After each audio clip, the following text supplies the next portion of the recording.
જેના છોકરા આણંદ કે વલ્લભ વિદ્યાનગર ભણતા હશે ને એ લોકોને ખબર હશે કે મગ પુલાવ શું છે. ત્યાંનું આ સ્ટ્રીટ ફૂડ છે, ટેસ્ટી એકદમ છે, સ્પાઇસી અને હેલ્ધી પણ છે. ત્યાં લગભગ છોકરાઓએ આ મગ પુલાવ ખાધો જ હશે. બહુ સરસ બને છે, થોડુંક સ્પાઇસી હોય. ચાલો કેવી રીતે બને ને એ જોઈ લઈએ. તો જય શ્રી કૃષ્ણ મિત્રો, હું છું દીપ્તિઝ રસોઈ ગુજરાતીમાં આપ સૌનું સ્વાગત છે. આ બનાવવા માટે તમારે ફણગાવેલા મગ રાખવાના છે. ફણગાવેલા નહીં હોય ને તો ખાલી પલાળેલા હશે ને તો પણ ચાલશે. મેં અહીંયા મગ લઈ લીધા છે. એમાં કુકરમાં જરૂર પૂરતું પાણી અને થોડુંક અમસ્તું મીઠું નાખી અને બસ 2 વિસલ આવે ને ત્યાં સુધી એને પકાવવાનું છે. આ 1 પોટ મીલ કહેવાય. બહુ જ હેલ્ધી છે કારણ કે ફણગાવેલા મગ આવે છે. વેજીટેબલ્સ જે ગમે ને એ નાખવાના. વેજીટેબલ્સ આવી જાય છે અને રાઈસ છે. સ્પાઇસી તો તમને જેટલું ગમે એટલું કરવાનું.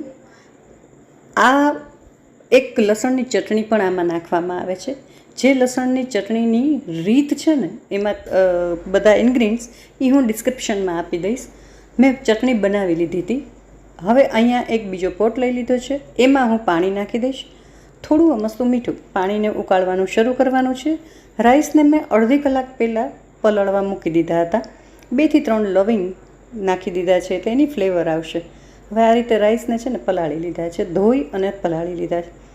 બસ પાણી ઉકળવાનું શરૂ થાય ને એટલે આ પાણી કાઢી અને ઉકળતા પાણીમાં આપણે રાઈસને નાખી દઈશું.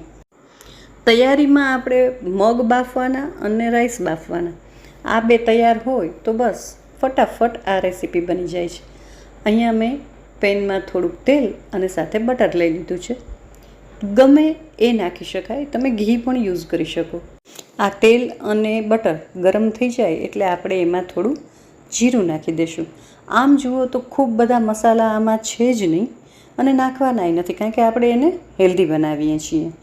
અહીંયા હું અડધી ચમચી જેટલું જીરું નાખી દઈશ.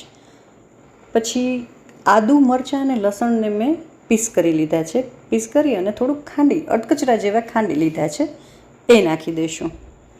ત્યારબાદ આપણે ચપટી હિંગ નાખી દેવાની છે. આ સંતળાઈ જાય ને એટલે એની કાચી સ્મેલ નીકળી જશે લસણની. પછી આપણે એમાં હિંગ નાખી દઈશું. સમારેલી સ્લાઇસમાં મેં કટ કરી છે એ ડુંગળી નાખી દઈશું. સાથે જ સ્લાઇસમાં કટ કરેલું કેપ્સિકમ. તમારી પાસે જે કલરના, જનરલી આમાં ગ્રીન કેપ્સિકમ જ હોય છે એટલે મેં ગ્રીન લીધું છે. અને થોડી કમસતી કોબીજ. તમને આ સિવાયના પણ કોઈ પણ શાક ઉમેરવા હોય તો ઉમેરી શકાય. આને એકદમ સરસ સાંતળી લેવાનું છે. સ્વાદ પ્રમાણે મીઠું નાખી દઈશું. મિત્રો, એકવાર આ રેસીપી ટ્રાય જરૂર કરજો. હેલ્ધી તો છે જ, સેમ ટાઈમ બહુ જ ટેસ્ટી છે. ખરેખર તમને એક વખત બહુ મજા આવશે. ટ્રાય જરૂર કરજો. રેગ્યુલર પુલાવ તો આપણે વેજીટેબલ્સનો બનાવતા જ હોઈએ છીએ. ક્યારેક તમે છોલેના ચણા ઉમેરો, ક્યારેક મગ ઉમેરો, ક્યારેક મઠ ઉમેરો. હેલ્ધી વર્ઝન થઈ ગયું, પ્રોટીનથી ભરપૂર થઈ ગયું. ચાલો, અહીંયા મેં સાથે લસણની જે ચટણી બનાવી હતી ને એ ઉમેરી દીધી છે. લસણની ચટણીમાં લસણ, લાલ કાશ્મીરી મરચાંને મેં પલાળીને રાખ્યા હતા, મીઠું અને સાથે થોડું કાશ્મીરી મરચું પાવડર. આટલું એકદમ સરસ મિક્સરમાં દળી અને એની પેસ્ટ બનાવો એટલે એ ચટણી રેડી થઈ ગઈ.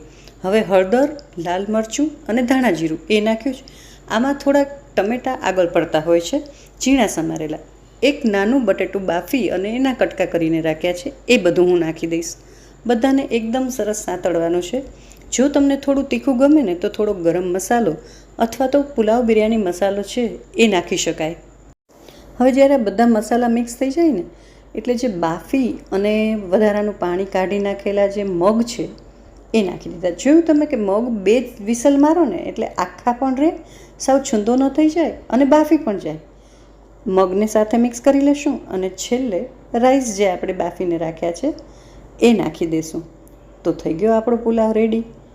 હેલ્ધી અને ટેસ્ટી, એકદમ સરસ આણંદનો ફેમસ મગ પુલાવ રેડી છે. જો રેસીપી ગમી હોય ને તો પ્લીઝ લાઈક અને શેર જરૂર કરજો.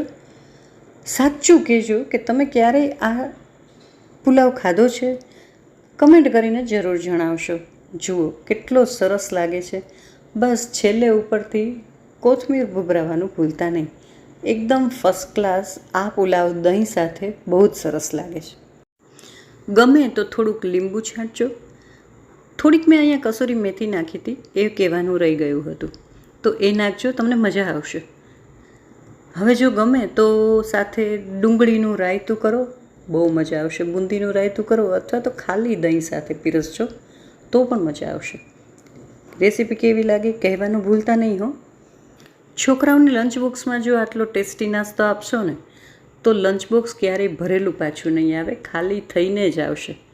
દેખાય છે ને ટેમ્પટિંગ, મોઢામાં પાણી આવી જ જાય જોતાં જ. સાચું કહેજો, તમને પણ આવી ગયું ને? તો ચાલો, તમે ક્યારે બનાવો છો જરૂર કહેજો. ચાલો, આજના વિડીયોમાં ફક્ત આટલું જ. ફરી મળીએ નવા વિડીયોમાં નવા સબ્જેક્ટ સાથે. ત્યાં સુધી બસ એ જ, ખાઓ પીઓ મજા કરો. ટેસ્ટ કરું છું, ખરેખર બહુ ટેસ્ટી થયો છે. મેં બનાવ્યો છે એટલે નહીં, તમે બનાવશો ને તો એ આટલો જ ટેસ્ટી થશે. ટ્રાય જરૂર કરજો. ચાલો ફરી મળીએ, ત્યાં સુધી થેન્ક યુ સો મચ.